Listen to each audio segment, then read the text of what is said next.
بعد عرض فيلم القط اللي بيحكي عن حال المجتمع المصري وبيلقي الضوء على قضية تجارة الأعضاء البشرية، ترددت شائعات عن قصة حب بتجمع بين عمرو واكد والفنانة الشابة سارة شاهين يلي شاركته بطولة هيدا العمل. لقينا اتنين كانوا موصيين انهم يتبرعوا بأعضاء، وبالوقت يلي امتنع فيه عمرو واكد عن الحديث عن حياته الشخصية، التقينا سارة شاهين يلي نفت الموضوع بدورة وقالت: هيدي شائعات كاذبة وما بتجمعني بالفنان عمرو واكد إلا علاقة صداقة طيبة، فهو فنان محترم وتشرفت بالعمل معه. وتحدثت سارة عن الفيلم وقالت: ترشيحي للمشاركة ببطولة هيدا العمل تم عن طريق الصدفة، فبعد أولى تجاربي التمثيلية بفيلم الحفلة قررت الاتجاه إلى السينما المستقلة لشدة إعجابي بهيدي المدرسة ورغبتي بتطوير نفسي وأدائي.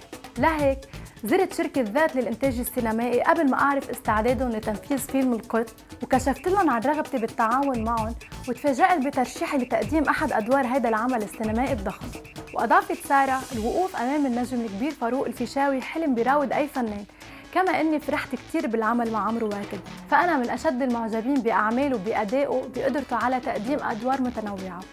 بالإضافة إلى إعجابي بالدور، فهو دور محوري ومؤثر بالأحداث، ومش ممكن إني أوصف مدى استمتاعي بهذا العمل.